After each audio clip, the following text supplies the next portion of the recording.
Assalamualaikum warahmatullahi wabarakatuh. Halo Bapak Ibu Guru CGP yang hebat. Kembali bersama saya, Elsa Astriana, CGP Angkatan 10, SMP Negeri 1 Pulau Pinang, Kabupaten Lahat, Sumatera Selatan. Saya berharap tentunya kita semua di sini dalam keadaan sehat walafiat. Amin ya robbal alamin. Guru penggerak, tergerak, penggerak, dan menggerakkan. Kali ini saya akan memaparkan demonstrasi konstekstual modul 1.4 tentang penerapan segitiga restitusi. Segitiga restitusi adalah sebuah pendekatan disiplin positif yang membantu individu, khususnya anak-anak, untuk belajar dari kesalahan dan membangun karakter yang lebih kuat. Pendekatan ini digambarkan dalam bentuk segitiga dengan 3 langkah utama. Segitiga restitusi tersebut yaitu yang pertama, menstabilkan identitas. Kedua, validasi tindakan yang salah. Dan yang ketiga, menanyakan keyakinan. Tujuan dari menstabilkan identitas yaitu membantu individu yang melakukan kesalahan untuk memulihkan rasa harga diri dan identitas positifnya setelah melakukan tindakan yang salah. Poin penting dalam menstabilkan identitas yaitu menghubungkan dengan nilai kebutuhan dasar, menekankan nilai dan kemampuan positif, dan fokus pada solusi dan perbaikan. Untuk validasi tindakan yang salah bertujuan membantu individu memahami konsekuensi dari tindakannya, mengakui kesalahannya, dan mengembangkan rasa tanggung jawab. Poin penting dalam validasi tindakan ini, yang pertama, dengarkan dan pahami perspektif individu. Kedua, akui dampak dari tindakan yang salah. Dan terakhir, fokus pada pembelajaran dan perbaikan. Dan yang terakhir yaitu menanyakan keyakinan, untuk membantu individu menghubungkan tindakan dengan nilai-nilai dan keyakinannya. Hal ini membantu mereka untuk memahami mengapa tindakan mereka salah dan bagaimana mereka dapat membuat pilihan yang lebih baik di masa depan. Poin penting dalam menanyakan keyakinan yaitu menciptakan suasana yang aman dan nyaman, dengarkan dengan penuh perhatian, dan fokus pada pembelajaran dan perkembangan.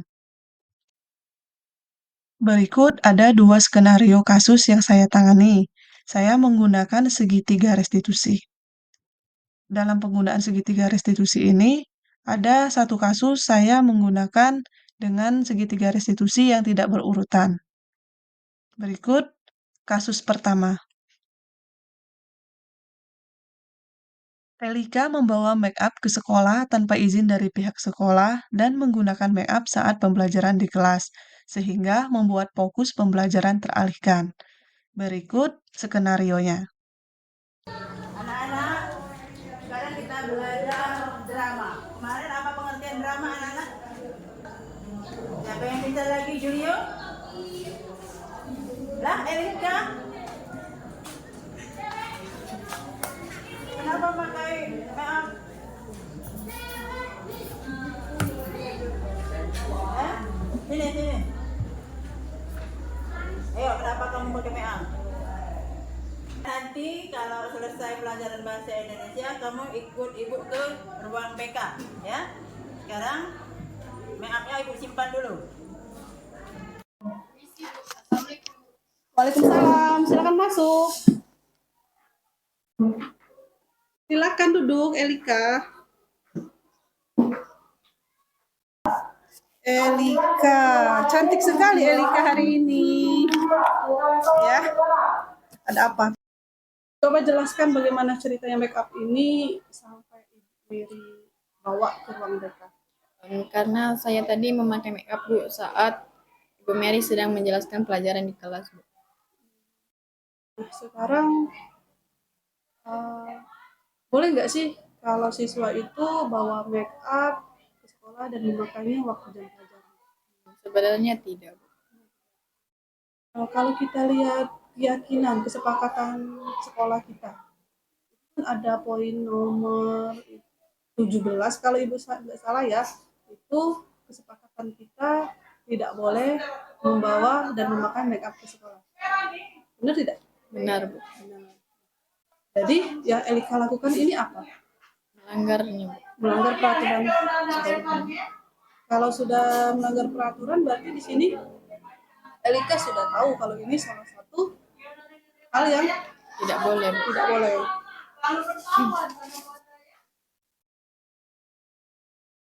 Sekarang ibu tanya dengan Elika, kenapa Elika membawa make up ke sekolah? Karena saya belum bisa percaya diri, Bu, pergi ke sekolah tanpa memakai make up. Oh, jadi Elika merasa tidak percaya diri tampil dengan alami gitu. Iya, Bu. Padahal Elika itu sudah cantik loh. Ibu tidak bohong. Elika itu sudah cantik secara alami. Tidak memakai make up pun sudah cantik. Kulit bersih. Tampil cantik itu tidak harus pakai make up. Jadi sesuai keyakinan sekolah kita bahwa membawa dan memakai make up saat pelajaran berlangsung itu adalah sebuah Melanggar peraturan, Bu. pelanggaran peraturan. Jadi kita sepakat ya kalau membawa make up itu adalah hal yang melanggar peraturan sekolah. Iya, Bu. Ya. Nah, mengapa kita membawa make up ke sekolah itu tidak boleh? Mungkin karena belum saatnya, Bu. Ya, yang pertama sesuai keyakinan sekolah kita itu membawa make up ke sekolah itu tidak boleh, apalagi memakai saat jam pelajaran karena itu akan mengganggu fokus pembelajaran kita. Kan? Iya, Bu. Tapi, Bu, jika saya memakai make up ke sekolah, saya akan merasa lebih tampil cantik, Bu. Jadi Elika merasa kalau memakai make up itu tampilan Elika lebih cantik gitu. Iya, Bu. Padahal ya Elika untuk tampil lebih cantik itu tidak hanya memakai make up, tapi dengan memakai jilbab yang rapi, baju yang rapi, sepatu yang rapi dan bersih, itu akan lebih cantik tampilan Elika sesuai dengan umuran Elika anak SMP. Tuh. Nah, dengan seperti yang sekarang, tadi kan sudah dihapus make upnya. Iya, Bu, sudah. Nah, kan ini lebih cantik Elika, lebih natural. Sekarang itu banyak loh brand-brand kecantikan itu cantik alami dengan produk mereka. Nah, Elika itu sudah terkategori cantik dengan wajahnya bersih. Itu tidak pemakai makeup itu malah lebih menunjukkan wajah kalian yang asli itu lebih cantik itu dengan tampilan yang rapi, bersih, tidak semeraut itu sudah cantik. Terus sebelum-sebelumnya kan Ibu sudah beberapa kali menyampaikan kan memang cuaca kita sangat panas, boleh memakai sunscreen. Pernah kan Ibu bilang, Iya, Bu. boleh nak pengecualian kalian boleh memakai sunscreen karena takut beraktivitas di luar kelas kan memang kita cuacanya sangat panas, boleh memakai sunscreen, boleh memakai kalau bibirnya pecah boleh pakai lip gloss, tapi dengan catatan tidak berwarna dan tidak memakai di sekolah. Boleh memakai itu tapi dari rumah gitu. Pernah kan Ibu bilang gitu? Iya, Bu, pernah. Nah, jadi sekarang konsekuensi apa yang akan Elika dapatkan jika membawa make up ke sekolah ini? Benar, Bu, saya merasa bersalah membawa make up ke sekolah. Dan jika make upnya disita, saya memang bersalah, Bu, membawanya. Dan saya akan membuat surat permintaan maaf kepada Ibu Mary dan orang tua, Bu.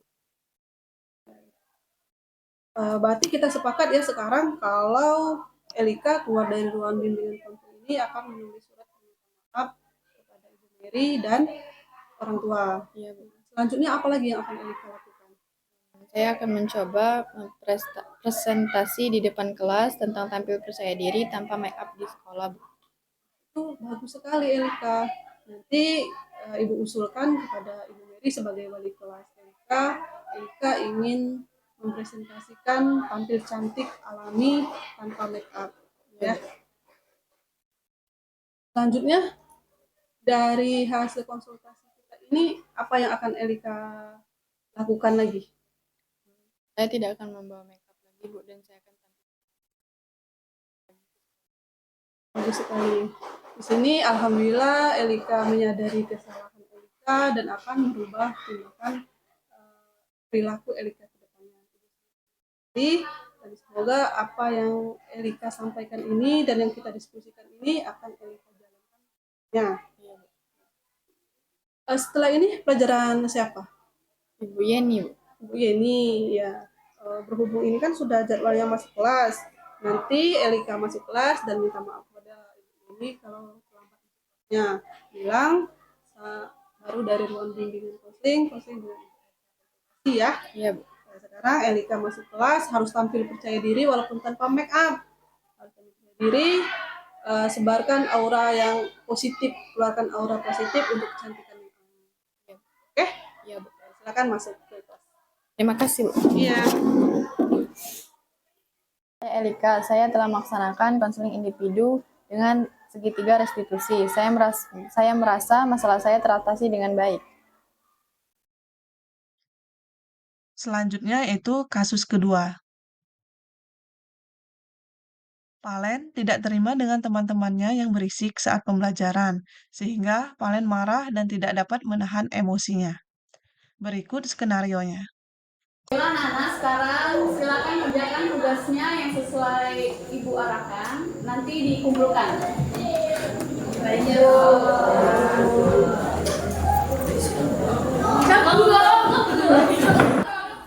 Woi teman-teman, jangan berisik kayak monyet di kebun binatang aja. Valen selalu diajarkan untuk berbicara sopan dan santun. Sepertinya Valen sedang emosi. Ayo ikut Ibu ke ruang BK.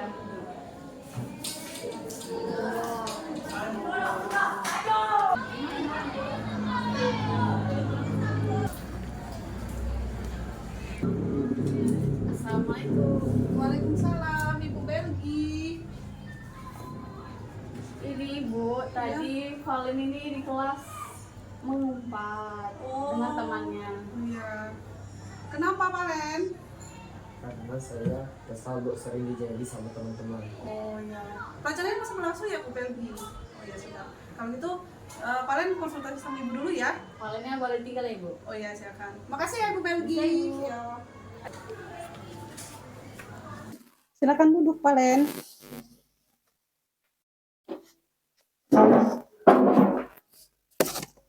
Bagaimana Palen, murid Ibu yang ini?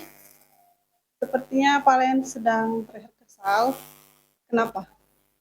Karena saya di kelas tadi. Kenapa Palen hari ini sepertinya Palen Ibu lihat agak sedih. Biasanya kan Palen itu terlihat selalu ceria. Kenapa? Hari ini saya agak sedih sih Bu, karena teman di kelas tadi pada berisik Bu. Seperti yang Ibu Belgi bilang tadi ya waktu Iya, di Bu. awal. Oh, ya. Ibu Belgi tadi bilang katanya Palen mengumpat teman-teman ya. Iya Bu, Itu kenapa? karena tadi kebawa emosi Bu, soalnya mereka berisik sekali. Palen sudah tahu kalau Palen itu tadi sedikit emosi. Jadi Palen mengeluarkan Kata yang agak kasar Bu dan menyakiti perasaan mereka. Tapi saya sudah sadar Bu, kalau perbuatan saya itu kasar dan menyakiti hati mereka Bu. Jadi di sini Palen sudah mengetahui Palen itu bersedih karena merasa sudah mengeluarkan kata-kata yang kurang sopan Iya Bu, dan menyakiti hati teman-teman. iya Bu. Mengapa kita dilarang berkata kasar kepada teman-teman? Karena itu adalah kata yang tidak sopan dan dapat menyakiti perasaan orang lain Bu. Ya, benar sekali, Palen. Di sini kenapa kita dilarang berkata kasar kepada teman? Itu karena akan menyakiti hati teman-teman. Walaupun tadi Palen terpancing emosi karena teman-teman berisik, itu seharusnya paling tidak boleh menegur mereka dengan kata-kata yang kasar. Harusnya paling menegur mereka dengan kata-kata yang bagus, yang tidak menyakiti hati mereka. Ya kan? Ya Bu. Ya. Saya sadar saya salah Bu, karena saya terpancing emosi dan frustasi, sehingga saya melampiaskan dengan berkata kasar atau mengumpat mereka Bu. Nah, di sini kan Palen sudah mengetahui ya, kalau berkata kasar atau mengumpat itu tidak baik dan tidak menyelesaikan permasalahan. Seharusnya Palen menegur dengan baik teman-teman Palen yang berisik. Teman-teman, kita sedang belajar. Jadi, alangkah baiknya kalau kita tidak berisik, nanti mengganggu teman-teman yang lain. Ada seperti itu? Bisa Bu. Ya, nanti selanjutnya Palen kalau menegur teman, alangkah baiknya dengan kata-kata yang baik, tidak menyakiti hati teman. Dan Ibu Belgi juga tidak merasa kenapa Palen kok seperti ini gitu kan, padahal Palen anak yang baik, kok tiba-tiba terpancing emosinya berkata kasar seperti itu ya. Nah, sekarang dari perbuatan Palen yang sudah berkata kasar kepada teman, apa yang harus Palen lakukan sekarang? Saya akan menegur mereka dengan cara yang baik, Bu. Dan saya akan menulis surat permintaan maaf kepada teman yang saya umpat tadi, Bu. Jadi setelah keluar dari ruangan bimbingan konseling ini, Palen akan meminta maaf kepada teman yang diumpat dan menuliskan surat permintaan maaf. Ya, Bu. Selanjutnya, setelah meminta maaf dan menulis surat, apalagi yang akan Palen lakukan? Bagaimana kalau saya dan teman-teman mengikuti kegiatan bimbingan kelompok dengan tema tips berteman yang menyenangkan? Itu bagus sekali, Palen. Ibu sangat setuju dengan usul yang Palen lakukan untuk bimbingan kalian ke depannya. Kita akan mengadakan bimbingan kelompok untuk Palen dan teman-teman Palen dengan tema tips berteman yang menyenangkan. Ya, Bu. Nanti Ibu akan menjadwalkan jadwalnya. Nanti Ibu share ke wali kelas Palen agar Palen dan teman-teman bisa mengikuti bimbingan kelompok itu. Ya, Bu. Ya. Nanti Ibu sebagai guru bimbingan konseling, Ibu akan membuat jadwal bimbingan kelompok untuk Palen dan teman-teman Palen untuk mengikuti bimbingan kelompok. Ya, Bu. Jadwalnya nanti akan Ibu share ke wali kelasnya. Ya, Bu. Setelah ini pelajaran apa? Pelajaran prakarya, Bu. Prakarya. Oke, Ibu Tuti ya? Ya, Bu. Nah, selanjutnya silakan Palen ke kelas, belajar yang baik, lakukan apa yang harus dilakukan oleh Palen seperti yang minta maaf dan menulis surat. Ya, Bu. Kedepannya tidak akan terjadi lagi cekcok dan Palen tidak akan, insya Allah tidak akan mengulangi perbuatan ini. Ya, Bu. Ya. Nah, sekarang silakan masuk. Terima kasih, Bu. Ya.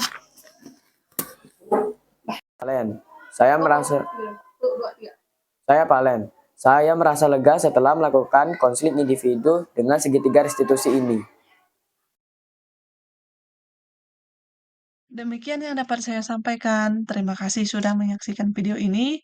Semoga kita semua dapat menjadi guru yang bergerak dan menggerakkan.